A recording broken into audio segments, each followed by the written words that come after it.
host of The Crucible. Make sure Andrew you like Wilson, and host and subscribe executive to the producer channel. of the Really Young helps a lot. Turks, Ana Kasparian, the professor, philosopher, and activist, Dr. Cornell West. And I'll start with Jack Posobiec, who's the senior editor at Human Events and a close friend of Charlie Kirk. Well, Jack, good to have you on Uncensored. My deepest sympathies to you as one of Charlie's many friends. Absolutely horrific murder, cold blood execution. And we're now seeing all the fallout from this. What is your view of the reaction to what has happened with Charlie Kirk? You know, I played at the start of this a rapper brazenly celebrating his death, then lying about celebrating it. But there's been so much of that. What do you feel about that? Today's show is brought to you by Oxford Natural, makers of the... Shut up, don't care.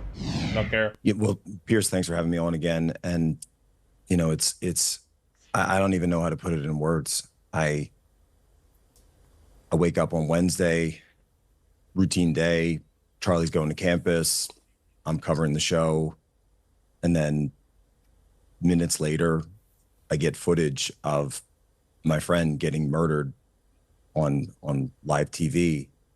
And then I wake up the next day and I see thousands of people celebrating it and cheering it. And here's a concert hall full of people clapping and laughing, and a rapper, cheering it on. And we've got a big problem, Piers. We've got a big problem where people have just, I feel like they've lost their humanity. I think that they've lost humanity, and they've lost sight of and been totally dissociated with humanity and with reality. And I think there's some kind of social, spiritual cancer that's going on to take someone who is a young man, who's a husband, who's a father of 2 young children. I saw the family this weekend, and just because of social media, or you think someone's just an influencer, just someone to disagree with, that I can get away from them. Well, it's not that. It's a real person. We're all real people, and I think we've all lost sight of that. Has it made you more concerned about your own safety? You're a high-profile conservative. You're out there, you're doing events, you're talking. How do you feel? A lot of people must be asking themselves this question: what now, in terms of your security and so on? Well, Piers, look, there are people who did this. This was an evil act. This was not an accident. And obviously we need to be secure. Every event going forward, we need to make sure that there is pure security. Obviously, the question of outside events is something that's going to have to be discussed and considered, whether or not we can properly secure that, not just for those of us who might be on the microphone, but the people and the students and employees and staff who are going to be at these events, and even just regular students on campus. I mean, campus security, or all security. But the problem is, Piers, is that we've entered into a very dark place, and I fear that until we really start to deal with this cancer that's been metastasized throughout our society, we're still going to be living with this threat. When Elon Musk addressed this very large crowd in London on Saturday, and said that the only way to respond to this violence from the left is to fight back, many have interpreted that to mean, if need be, violently. Do you feel that is ratcheting up the rhetoric too far, or do you think he meant something else? I didn't hear all of Elon's speech. I've been dealing with other things this weekend. But look, in terms of fighting back, obviously, I think that we need to continue Charlie's mission, fight the way that Charlie fought, do politics the right way, fight with our words, fight with our... Do you know what's crazy about this kind of message? Fighting back the word. I think that it is the right message. It is the right message. Now, here's the thing. What if the person or the people that you're fighting against with, quote unquote, share no political system or no cultural or religion system with you? Nothing. What do you do there? What do you do there? I've seen Andrew Wilson in these extravaganza kind of live that he does, and he exposed a lot of communists and, you know, being okay with what happened with Charlie Kirk. And they're okay with just, you know, how they call it, meeting God. They're okay with just allowing people to just meet God. Ideals, I don't know, guys. With dialogue, with speech. I've always stood for freedom of speech. Charlie always stood for freedom of speech. And when it comes to anyone who is perpetuating, though, this cancerous ideology, and of course, that is perpetuating violence and excusing or encouraging violent ends, then that would cross the barrier, I would say, into law enforcement and having law enforcement action, local, state, federal, whatever the appropriate manner would be under color of law would be, of course, to try to prevent and intervene before one of these horrific acts once again takes place. And of course, we heard FBI director come out this morning and say that there were people who were discussing this in the open even before it took place. Obviously, all of that has to be investigated. But Piers, we in the United States, we used to have a huge problem of serial killers and other behavioral issues in society that we dealt with from a national standpoint. And I think we need to really step back, have that conversation, and figure out what the right national, federal response is going to be. Ana Kasparian, what was your immediate reaction when you heard about what had happened to Charlie Kirk and presumably at some stage saw the video? Well, it started with absolute shock, followed by despair, followed by fear of what this means for the country and how things could potentially and very likely devolve further. You know, Charlie and I had multiple debates and conversations, and what I really appreciated about Charlie, and I've said this multiple times, was that even though we had disagreements, he had a huge platform and was inviting to people like me to make my case to a completely different audience about my point of view, why I believe things that I believe. And that's what is supposed to make America great. It's supposed to.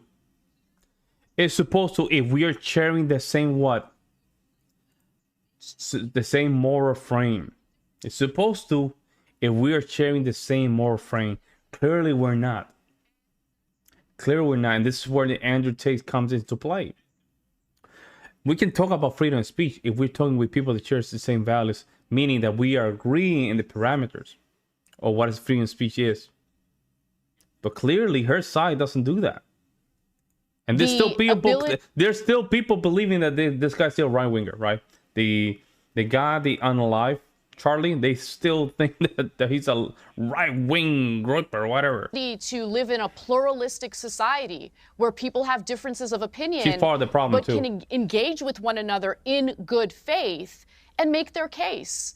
You know, I was recently on Tucker Carlson's show for a pretty lengthy interview, and after that interview ended, Tucker Carlson let me know that Charlie Kirk reached out to him and said that he loved the interview and would like to have me on his show.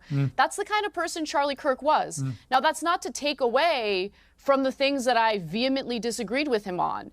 But engaging in violence is an act of cowardice. It's what losers do.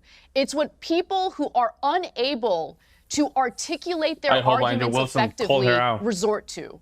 That's my take on what happened to Charlie Kirk. And I have to say, the video of him getting killed was one of the most disgusting, horrific things I've seen, and I can't get that image out of my mind. It's seared in my mind. Well, thank you for saying what you just said.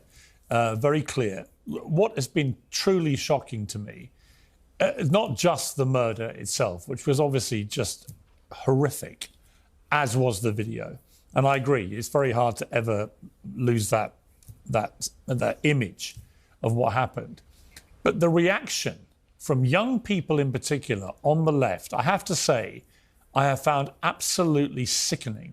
The glee, the celebration, the TikToks, the general, the behavior of this rap band, Bob Dylan, and then the lying about the fact they were clearly celebrating in the most despicable manner what had happened to Charlie Kirk. You know, I've got no problem with people appraising Charlie Kirk's record and criticizing him where they feel he was wrong about stuff. That's fine. That happens to every public figure when they die. But to gleefully celebrate the cold-blooded execution of a 31-year-old father of two, I just found crossed every line of humanity.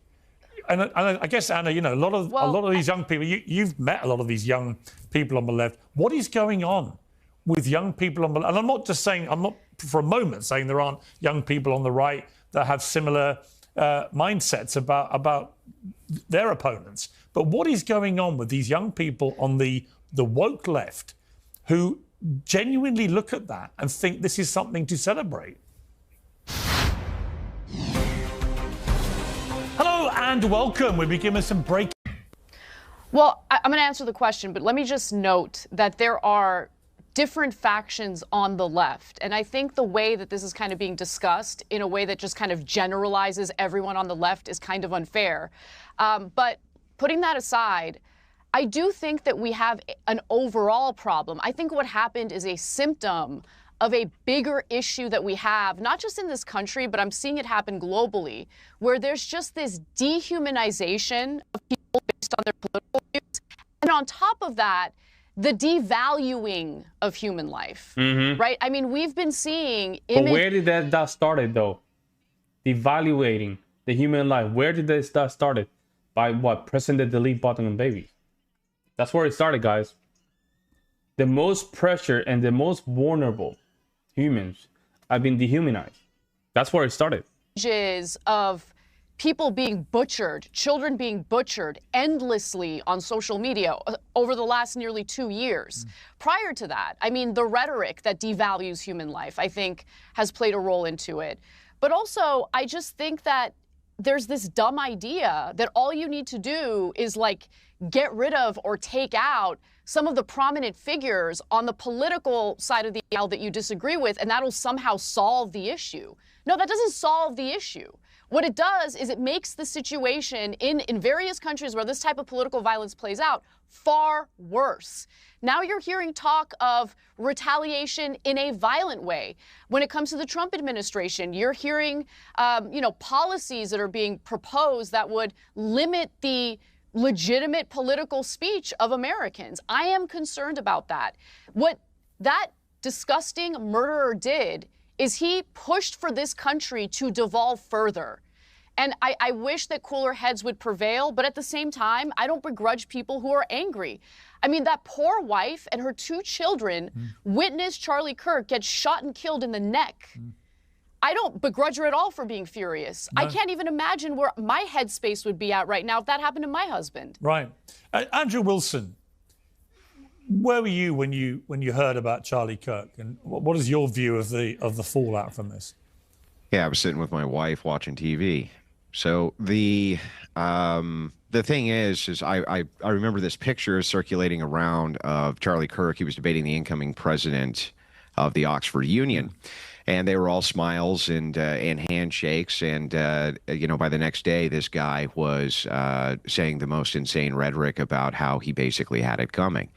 So how many of these leftists have murderous intent? When we show up to have a conversation with them, we show up to debate our views, we show up to in some way engage with them. How many of them have seething murderous intent behind their eyes, and they don't really want to do any of that? They really want you dead.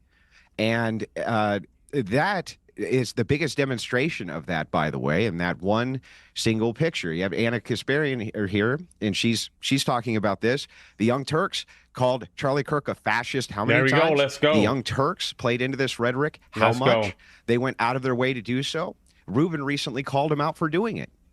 So I just hang on. I've literally never. I don't even call Trump a fascist. I didn't interrupt you once, lady. But You'll you can't make things up talk. about what I said about you Charlie Kirk. You can talk when I'm done talking, like I was respectful enough to let you do. So the thing is Let's like, go, yes, they no do. Simping. This network does do that, and these leftists do that, and they set all the rhetoric up in the world to make sure something like this happened, and they were dancing on the grave of this guy before he was even cold. I have tweets from Destiny which are insane. The leftists have gone off the reservation. And it's time for us to stop pretending that it's not their rhetoric which is leading to these types of assassinations, because it is. I don't want to hear about factions. All of you guys are doing this. All of you guys have the same type of rhetoric which leads to this, or the networks you work for do. Wow, let's go, Anna, let Andrew. me let you respond to that before I bring Cornell I've never called him. I have never called Charlie Kirk a fascist, number one. In fact, if anything, we have received a tremendous amount. I don't remember Trump. I don't remember Cenk calling Charlie Kirk a fascist. In fact, Cenk and I got into a debate about whether or not. Hold on. I don't remember Cenk calling Charlie Kirk a fascist. He called Trump a fascist, and he and I got into a debate about that. But to lump in everyone on the left together, I don't agree with Destiny on anything these days. Destiny is totally unhinged in his rhetoric, 100%. I have been critical of Charlie Kirk's political views, but going around referring to people as Nazis, turning the temperature up, I did not engage in that. So I just want you to at least be fair about what I've actually said about Charlie There's no actual reason for us to believe leftists at this point. It's very clear that while they come out with a handshake and wanting to have these conversations, they claim. Come on. She's not a lefty, guys. She's not a lefty. Oh, no, I'm not a lefty. This is what happened when they knew that the room was getting hot. They just got out of the room. That's what it is. I'm not a leftist. I'm independent. I am an independent. That's the biggest cop out, man, when it comes down to politics. Allegedly, she's not independent, a lefty now. Come on. Right? In reality, what they're doing is they have murderous intent, and they'll celebrate you the day that you die. The next day, they'll go after your wife. Thousands of social media accounts going after her wife, or this guy's wife, after she made a speech about her poor husband. Yes, it is your side that's doing that. Like it or not, it's your side that's doing that. There's no equivalency between the right and the left on this. I'm not a lefty. Okay, fine. You're not a leftist. I'm sorry. Are you on the left wing? Are you a Democrat? Are you more of a Democrat than you are a Republican? Do you move towards those types of issues? I'm not a Democrat. I actually registered as an independent. There we go. What did I tell you, y'all? What did I tell you, y'all? This is the playbook. Hey, I'm an independent also. I don't identify as a Democrat. It's because the room got too hot. Because the room got too hot, now they want to get out of the room. Fine. You register as an independent. Come on, you gotta at least know what my views are if you're going to attack me. All right, let me bring in. All right, so let what me are your bring in. views on Trump? Pierre, shut up, Pierre. Let them just have it. This is important. Left over the last 3 years. All right, let me bring in. No. Look, I've been attacked by the left. No, let me just at least address that. I've been attacked viciously by leftists over the last 3 years because of the fact that I want to engage in this type of dialogue, because of the fact I was willing to sit down with Charlie Kirk and with Tucker Carlson and Ben Shapiro. Nothing. I'm willing to have conversations, and I don't go around labeling people as fascist and racist and Nazis just because I disagree with them. Just the organization you work for does? At least understand what my political views are. Listen. I'm not going to be blamed for what everyone in that company has to say. Anyone in that company has to say. The I'm head an individual. of that company? We are supposed to judge people based on individuals. He did not go around calling Charlie Kirk a fascist and a Nazi. Saying that you don't have good reasoning skills. If it's the case that you think, oh my God, you can't be calling people Nazis.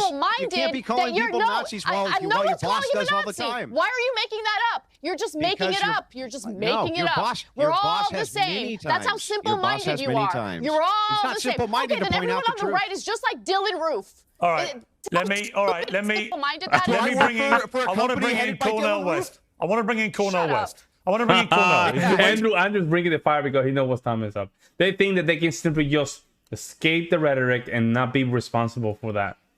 Stupid. Shut up, please. Let Cornell come in now. He's been waiting very patiently. Cornell, welcome back to he likes it too. Uncensored, where things are getting incendiary quite quickly. I think the overriding point I would make about the debate we've just been hearing between Andrew and Anna is that there is little doubt to me that the constant rhetoric on the left, the woke left, let me be specific to where I think a lot of the blame lies, ever since Donald Trump came into power in 2016, has been this relentless use of the phrases Hitler, Nazis, fascists about Trump and about Trump supporters. And the problem with constantly saying this as a group, as the woke left have done for 9 years now, is that eventually it permeates down to young, impressionable minds who genuinely believe that it is their mission to stop America from being taken over by the new Nazis or the new fascists or the new Hitler.